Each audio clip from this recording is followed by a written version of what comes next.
तो गाइस अभी हम आए थे पीछे, तो देखिए सब जामुन चुन रहे हैं।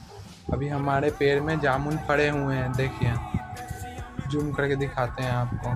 देखिए जामुन कितने सारे हैं, जामुन सब पक गए हैं धूपा की वजह से। अभी सीजन शुरुआती सीजन है, वही की वजह से।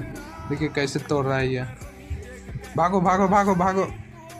देखिए पूरे में जामुन है, पूरे में जामुन है, सब तोड़ रहे हैं। हमको भी खाना है, चुनते हैं, देखते हैं। देखिए ये तो चुन लिए बहुत सारा, देखिए देखो 3 गो खराब है, एगो सही है। पूरे बड़े बड़े जामुन हो जाते हैं नहीं तोड़ते हैं तो। देखिए ढक्कन से तोड़ रहा है ये, ढक्कन से टूटेंगे। चलिए आपको दिखाते हैं फिर से कहाँ है जामुन।